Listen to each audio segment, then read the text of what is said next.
وإياك نستعين اهدنا الصراط المستقيم صراط الذين أنعمت عليهم غير المغضوب عليهم ولا الضالين. الحمد لله رب العالمين والصلاة والسلام على سيدنا محمد وعلى آله وصحبه أجمعين. رب اشرح لي صدري ويسر لي أمري واحلل عقدة من لساني يفقهوا قولي. سبحانك لا علم لنا إلا ما علمتنا إنك أنت العليم الحكيم ولا حول ولا قوة إلا بالله العلي العظيم. قال المؤلف رحمه الله, muka surat 52 dalam kurungnya faidatun, bermula orang yang kaya yang syukur itu afdal di sisi jamhur daripada fakir yang sabar. Situ dah. Baiklah. Masih lagi kita sambung akidah ahli sunnah wal jamaah. Akidah kita mengaji malam ni tahap yang ketiga dah, iaitulah perkara yang harus bagi Allah Ta'ala.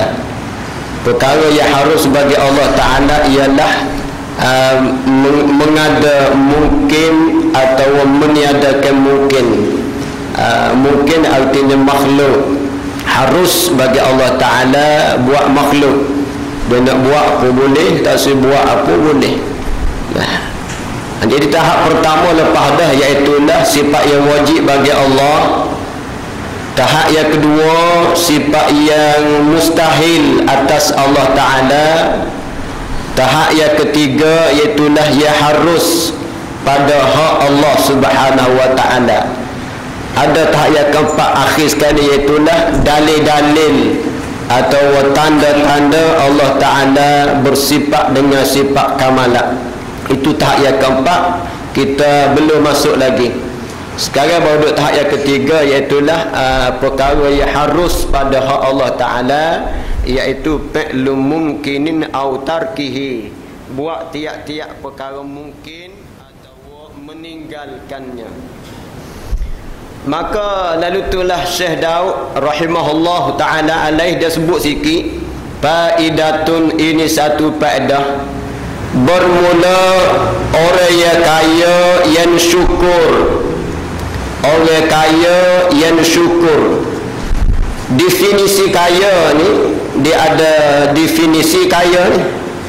Orang kaya ialah orang yang memiliki harta yang cukup nisab zakat. Siapa-siapa malam ni ada harta yang sudah cukup nisab zakat, kaya dah tu.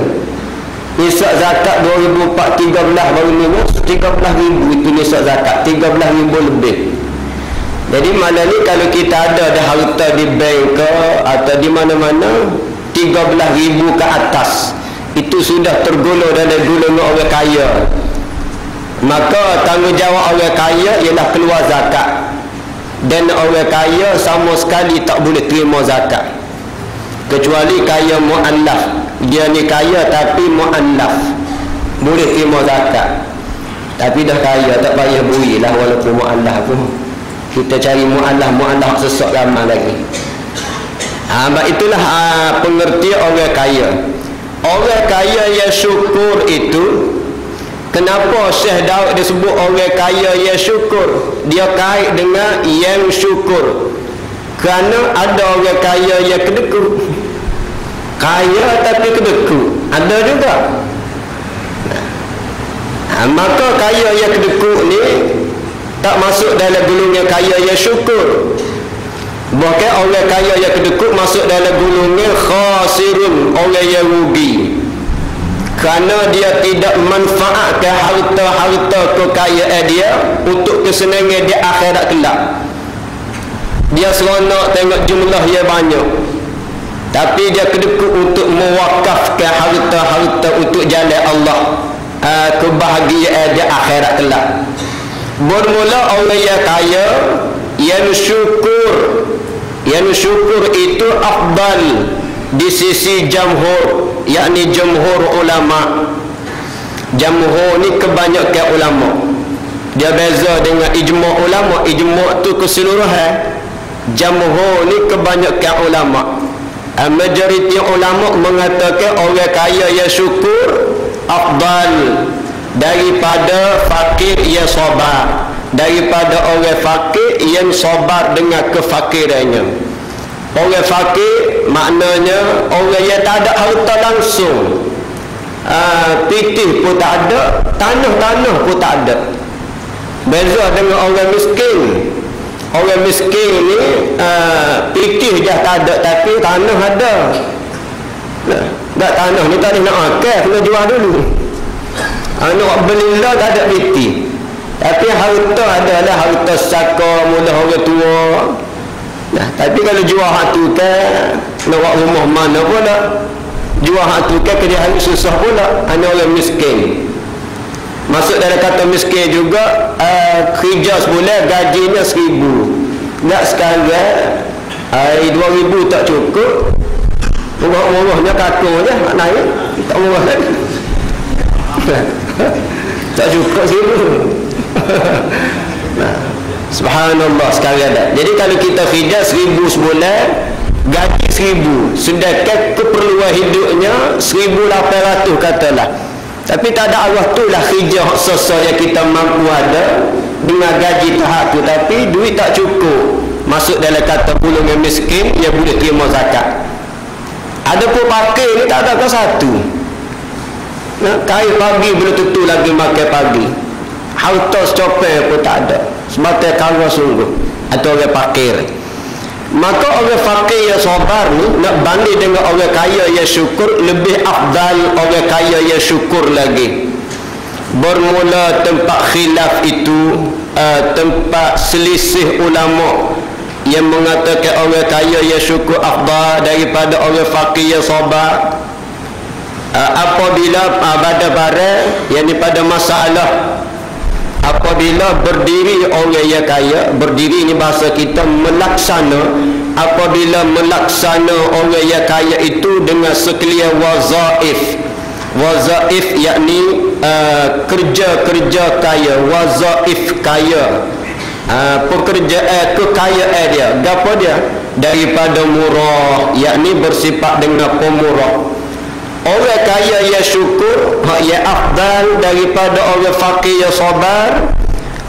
Lebih dia mengatasi orang fakir yang sabar dari sudut bila mana dia bersifat dengan pemurah, dermawan, suka bantu orang miskin dan berbuat baik dan berluas-luas kepada orang yang kepicikan, orang yang berada dalam kesempitan hidup.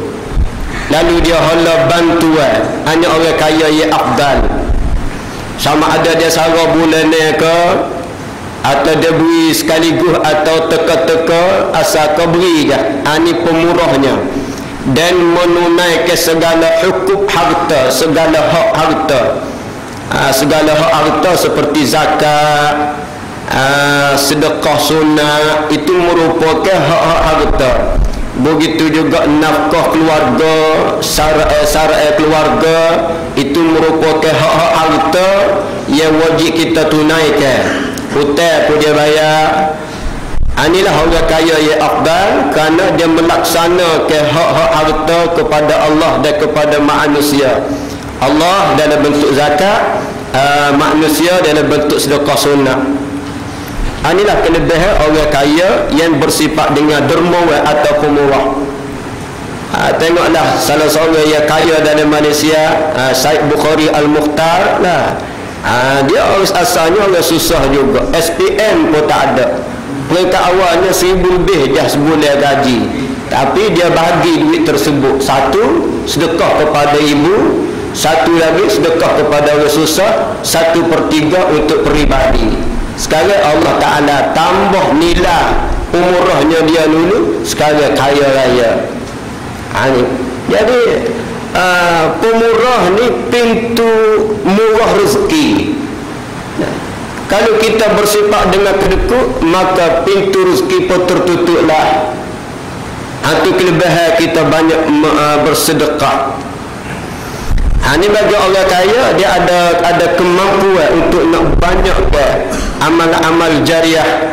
Banyak buat masjid, masjid dalam negeri, masjid luar negeri, luar negara seperti Kemboja, Thailand, banyak kisah-kisah wakaf jariah masjid kita tu pas keluar negara kata.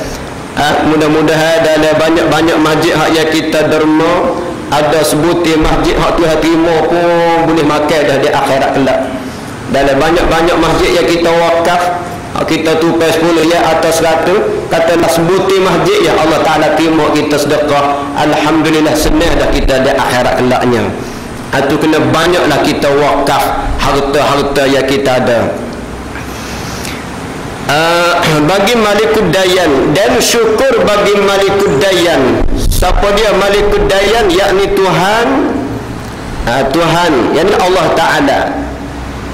Tengok di akhirat kelak ada satu cerita, 3 orang ni bubuk nak masuk syurga. 3 orang ni bubuk nak masuk syurga. Pertama orang buat haji, yang kedua orang kaya dermawan, yang ketiga orang alim. Bubuk nak masuk syurga dulu, nyebalah boleh syurga luah-luahnya bubuk ni. Maka nak jadi cerita untuk kita malam ni. Bila bubuk tak boleh masuk belaka, Allah Ta'ala hantar meletak. Cuba kita tanya kat 3 orang duduk balas muka pintu syurga, hak ni nak masuk dulu, hak tu kata aku dulu masuk. Cuba kita tanya 3 orang, tak apa masalah yang bubuk sangat nak masuk syurga. Tanya orang haji dulu, wahai orang haji, kamu nak masuk syurga ni atas dasar amalan apa? Jawab orang haji tu, kerana aku buat haji.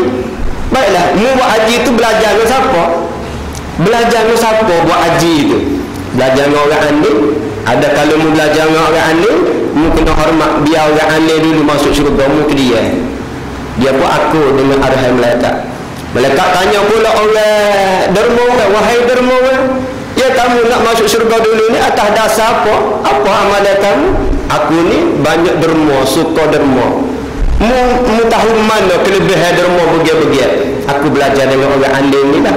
Kalau gitu mu kena hormat kepada orang alim, biar orang alim dulu masuk syurga, mu ke dia juga.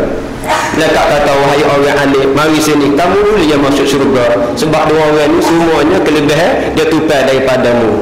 Kata orang alim tadi, ya Allah, wahai Tuhanku, suruh 2 orang ni tupai ilmu aku, tapi ya aku boleh mengaji, ya aku boleh ilmu ni kerana orang kaya lah duk sara aku dulu. Dia dikonak batu. Betul, tapi ya aku boleh mengaji ni kerana orang kaya lah duk sponsor aku je. Beli kitabnya, bayar yurannya, duit bulanannya. Siapa berjaya, siapa jadi orang alim kerana sabit orang kaya ni lah. Maka Tuhan kata, benar apa yang kau kata, maka hendaklah orang kaya dulu masuk syurga.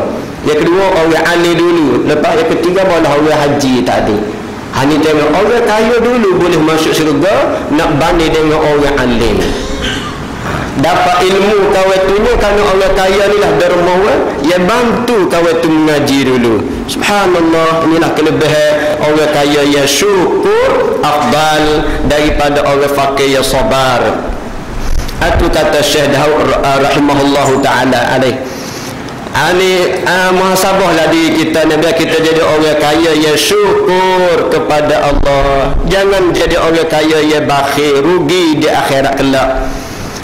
Dan berdiri orang yang fakir itu dengan wazaif. Orang fakir yang sabar, macam manakah rupa bentuk orang fakir yang sabar? Itulah orang fakir yang berdiri dengan segala wazaif fakir. Wazaif yakni pekerjaan kefakiran dia. Apa dia? Daripada redha. Dia sedar dia kata dia ni fakir, dan itu dia redha dengan qada Allah Ta'ala. Allah Ta'ala takdir dia ni fakir, maka dia akur 100%. Dan sabar, lagi pula sabar dengan kesepitan kefakiran hidup. Dan redha pula dengan barang yang diqadarkan oleh Allah Ta'ala. Allah Ta'ala takdir dah dia ni fakir, maka dia fakir dah. Terima dia dengan hati yang penuh redha dan lapang dada. Dan kata qil, itulah orang fakir yang sabar. Ciri-ciri orang fakir yang sabar ialah dia redha dengan qada dan qadar Allah, lagi pula dia sabar. Biasanya orang fakir yang sabar ni dia tak akan minta sedekah rata-rata. Orang fakir yang sabar dia tak minta sedekah sana sini. dia terima dengan apa yang Allah Ta'ala letak atas dia. Rezeki hak siapa tangan dia terima dah. Dia sama sekali dia tak akan minta rumah ke rumah atau masjid ke masjid. Bukan dia berusaha untuk mengeluar daripada kefakiran hidup, tapi apalah nasibnya Allah Ta'ala telah mentakdir, maka fakirlah selama-lamanya. Dan kata fakir yang sabar itu, iaitulah mereka yang berlazat-lazat. Kata setengah ulama, qila ay wa qala ba'dul ulama, fakir yang sabar itu iaitu mereka yang berlazat-lazat dengan fakirnya. Dia seronok dengan kefakiran dia, seperti barang yang berlazat-lazat orang yang kaya itu dengan kayanya. Iaitulah orang fakir yang seronok dengan kefakirannya. Dia berasa manis dengan kefakirannya, terlebih afdal daripada orang yang kaya lagi. Itu kata setengah ulama, orang sesak atau orang fakir yang berasa nikmat dengan kefakiran dia lebih utama daripada orang kaya yang syukur terhadap hartanya. Itu beza pendapat. Habis itu. Dan masuk pula di dalam berbuat mungkin itu. Baiklah kita masuk ke dalam akidah kita pula. Akidah Syekh Sanusi sebut, wa amal jaizu fi haqqihi ta'ala fa fi kulli mumkinin aw tarkihi. Sambung dia tu, dan masuk pula di dalam berbuat mungkin itu salah dan aslah. Salah yakni buat baik, dan aslah terlebih baik. Salah artinya baik, aslah terlebih baik. Khilaf bagi Mu'tazilah, berkata mereka itu Mu'tazilah ini satu golongan yang terkeluar daripada ahli sunnah. Mu'tazilah kata dengan wajib atas Allah berbuat salah dan aslah. Puak-puak Mu'tazilah dia beriktiqad wajib mesti Allah Ta'ala buat baik dan buat terlebih baik. Adapun kita ahli sunnah wal jamaah, kita tidak berpendapat sedemikian. Bahkan kita berpegang harus sahaja Allah Ta'ala buat salah dan aslah. Dan makna salah itu baik, lawannya fasik. Fasik artinya rosak. Seperti iman, salah ni benda baik seperti iman, pada muqabil, pada membetuli kufur. Kufur ni maksud dalam kata fasik. Dan sihat pada muqabil sakit. Sihat perkara baik, perkara tak baiknya itulah sakit. Ini harus bagi Allah Ta'ala. Allah Ta'ala nak beri nikmat sihat, maka sihatlah kita. Harus bagi Allah beri nikmat sihat kepada kita. Dan kalau Allah Ta'ala nak beri sakit, maka harus bagi Allah Ta'ala beri sakit kepada kita. Sakitlah kita, tidak wajib pun Allah Ta'ala beri kesihatan. Walaupun kita sentiasa duduk dengan ubat, walaupun kita sendiri doktor dah, walaupun begitu sekali kedudukan kita, dan Allah Ta'ala nak beri sakit, maka sakitlah kita. Tidak wajib pun atas Allah mengekalkan sihat ke atas kita.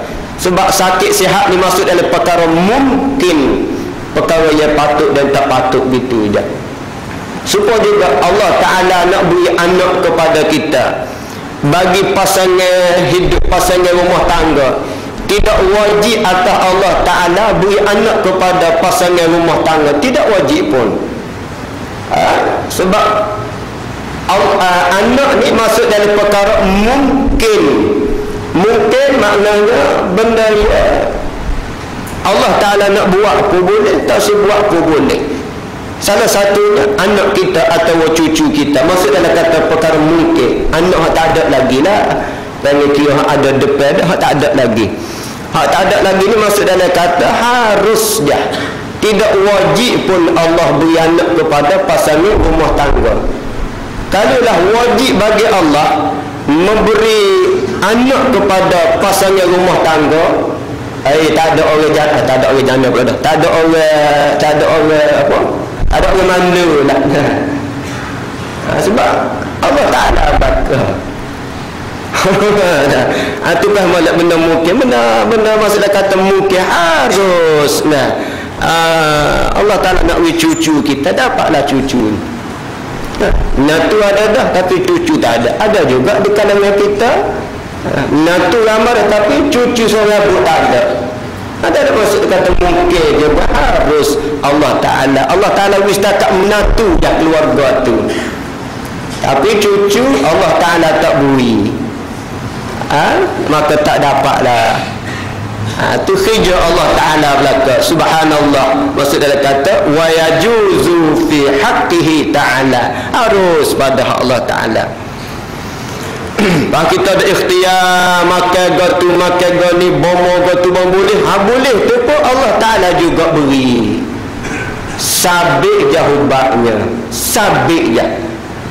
Tak sabik ubat pun belana kana.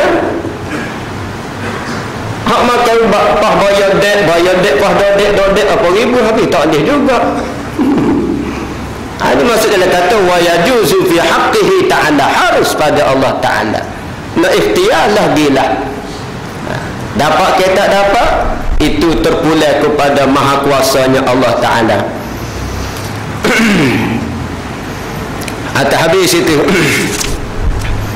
atau solah artinya buat baik, aslah buat terlebih baik. Dan kata ke dan makna solah aslah itu iaitu barang yang muqabil, membetuli solah seperti memberi makan akan makanan yang lazat-lazat pada muqabil, pada membetuli memberi makan akan makanan yang tiada lazat. Makanan sedar itu aslah, makanan biasa itu solah. Makanan tak sedap pun boleh makan juga, tapi tak sedap. Ada sedap ni laju lah, tak sedap ni slow lah makna habis. Semua tu masuk dalam kata solah dan aslah, harus bagi Allah Ta'ala. Dan kata keduanya itu syait yang satu. Kata setengah ulama solah dan aslah ni perkara yang tula, perkara sama dah. Dan dihikayatkan bahawasanya satu cerita telah jatuh, telah berlaku berbahas berdebat antara Syekh Abil Hasan Al-Ash'ari. Abil Hasan ni pengasas Ahli Sunnah wal Jamaah, dan antara Abi Ali Jubai daripada Mu'tazilah. Ali Al-Jubai ni tok guru Mu'tazilah, dialah kepala Mu'tazilah. Kepala bagi ahli sunnah ni Abu Hasan Al-Ash'ari. Maka bertanyalah Syekh Abu Hasan akan dia, daripada ketika orang yang daripada tiga orang yang bersaudara, tiga beradik, hidup seorang daripada mereka itu tiga beradik dalam taat hingga matilah ia. Jadi Syekh Hasan dia tanya, wahai Mu'tazilah, aku nak tanya mengenai tiga adik beradik. Satu orang hak sulung ni besar taat kepada Allah dan mati dalam keadaan taat juga.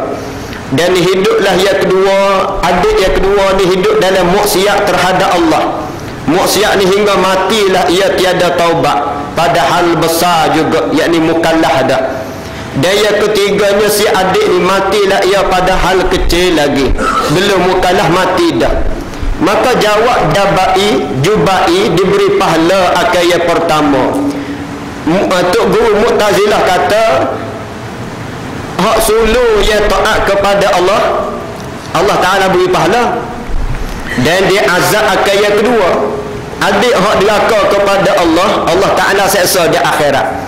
Dan yang ketiga, adik hak bosu mati belum mukallaf, yakni yang kecil itu tiada diberi pahala dan tiada diseksa. Allah Ta'ala tak beri pahala dan Allah Ta'ala tak seksa. Ini pendapat Mu'tazilah.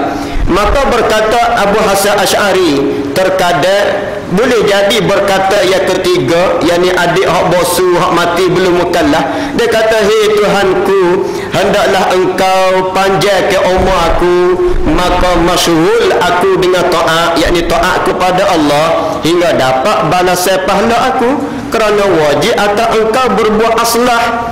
Itu kata Abu Hasan sebagai panggil guna hujah Mu'tazilah. Berkata Jubai, firman Allah Ta'ala baginya, Jubai kata, Tuhan tahu dah, hei Abu Hasan, aku ketahui bahawa engkau, hei budak, jikalau aku hidup ke hingga balik, nescaya masyrul engkau dengan berbuat maksiat. Tentulah kamu duk gaduh dengan dosa pula kalau mukallaf. Maka dia azab akan dikau, maka wajib atasku mematikan ketika kecil. Baiklah aku mati masa kecil, lepas daripada maksiat, lepas daripada seksa. Berkata Asy'ari lagi, terkadang wahai Mu'tazilah, berkata yang kedua, hak diraka Tuhan tu, ya Tuhanku, kerana apa tiada engkau mati akan aku ketika kecil, hingga tiada aku derhaka, maka tiada diazab akan aku. Jubai, apalah hak kecil tu Allah Ta'ala tak mati belum mukallaf, barulah dia tak kena seksa. Ada kalau kata Tuhan ni wajib buat aslah dan solat, maka tercengahlah Jubai kerana Imam Asy'ari itu merubah ke kaedahnya daripada wajib solat dan aslah. Jadi Abu Hasan Al-Asy'ari dia batal hujah-hujah Mu'tazilah. Habis itu, itulah setengah daripada perkara yang harus bagi Allah Ta'ala solat dan aslah. Sebab tu kalau kita lihat anak-anak kita atau anak-anak siapa, kadang-kadang budak kecil ni tak ada dosa gapo tapi kena penyakit berat-berat dah lah. Anu kerja Allah Ta'ala belaka, maksud ada kata harus belaka tu. Allah Ta'ala nak kena bala kepada orang tua. Padahlah dengan dosa kita banyak. Kalau kita mikir padah dengan ada dosa, dengan sebab bala tu lah dosa-dosa kita gugur. Sakit demam kita ni menggugurkan dosa. Apakah hak berat-berat, stroke, gauk, bekak, jatuh, kanser dan sebagainya. Kemudian kita tengok pula budak-budak kecil yang tak buat maksiat Tuhan lagi, tapi Allah Ta'ala kena juga musibah kadang-kadang berat. Tengok sahabat tu, ni tahu baru ni kanser payudara dah. Ni tahu ni kalau orang perempuan agak tidak mukallaf lagi lah pada adatnya, tak ada dosa, tak ada pahala, tapi dikena penyakit tersebut. Ini maksud ada kata wa yajuzu fi haqqihi ta'ala, harus pada Allah Ta'ala nak musibah pada siapa-siapa sekalipun, hatta orang yang tak ada dosa pahala lagi dia tak nak kena lah. Itu khidja Allah Ta'ala belaka. Benda gini kita nak fikir dengan logik akal tak boleh dah. Apatah kita nak protes, apalah Tuhan bala ke anak aku, apalah dosa dia kecil lagi itu. Jangan kata balas tu. Itu kata-kata tanda kita tidak redha dengan qada Allah Ta'ala. Itu kata-kata seolah kita, seolah Tuhan ni tak campur urusan kehidupan kita. Itu fahaman harus pada Allah Ta'ala. Dia nak beri sihat kepada anak kita, nak beri sakit kepada anak kita yang tak berdosa, harus pada Allah Ta'ala. Tak ada wajib pun bagi Tuhan. Habis itu dan setengah daripada yang harus pada hak Allah Ta'ala itu membangkitkan Rasul alaihi wassalatu wassalam. Setengah daripada perkara yang harus pada hak Allah Ta'ala, harus bukan wajib dah, harus pada hak Allah Ta'ala membangkitkan Rasul, utusan-utusan. Allah Ta'ala latih tu ada siapalah Nabi akhir Muhammad kita, itu harus jatuh, bukan wajib dah. Khilaf bagi Mu'tazilah pada kata mereka itu wajib bangkit Rasul itu atas Allah. Mu'tazilah ni dia kelidah sama dengan ahli sunnah. Peringkat dulu lagi dah, peringkat beratus-ratus tahun Mu'tazilah ni bercanggah sama dengan akidah ahli sunnah. Maka ahli sunnah ni cara kada betul hak faham Mu'tazilah lah. Peringkat tu nya. Kata Mu'tazilah wajib bangkit Rasul itu atas Allah kerana dibina ke atas asal mereka itu, dibina ke atas asal mereka itu Mu'tazilah ya pasti. Dan etikad mereka itu etikad Mu'tazilah ya kasid yakni yang tiada laku daripada bahawasanya wajib atas Allah Ta'ala berbuat solat dan aslah. Allah Ta'ala tak wajib pun. Lepas tu kita ni semua manusia ni, semualah tak kira bangsa apa, Tak kira agama apa, Allah Ta'ala ya buat belaka. Orang Islam Allah Ta'ala buat, orang Yahudi Allah Ta'ala buat, orang Kristian Allah Ta'ala buat, Buddha ke Allah Ta'ala juga buat. Lepas tu kadang-kadang orang Kristian kata Tuhan dia Allah Ta'ala. Dari satu sudut betul. Orang Yahudi, orang Kristian dia kata Tuhan dia Allah Ta'ala. Hak dia kecek tu betul, bukan tak betul. Tak betul hak dia kata Tuhan dia Allah Ta'ala. Tuhan kita Allah Ta'ala. Orang Yahudi kata Tuhan dia Allah Ta'ala. Orang Kristian kata Tuhan dia Allah Ta'ala. Tempat yang jadi sesat Yahudi dan Kristian ni kerana salah pegangan. Dia pergi satu Allah Ta'ala ni ada anak. Tu tempat jadi sesat lalu dah. Tu tempat salah. Pergi faham, pergi pegang Allah Ta'ala ni ada anak. Isa anak Allah. Yahudi pula Uzair, pergi kata Uzair tu anak Allah. Situ tempat jadi sesatnya Yahudi dan Kristian. Semata-mata dia kata Tuhan saya Allah juga. Tuhan kamu orang Islam Allah, Tuhan saya pun Allah. Betul. Tapi kita orang Islam Allah Ahad, satu, tidak ada anak. Tapi Yahudi dan Kristian pergi satu Allah ni ada anak.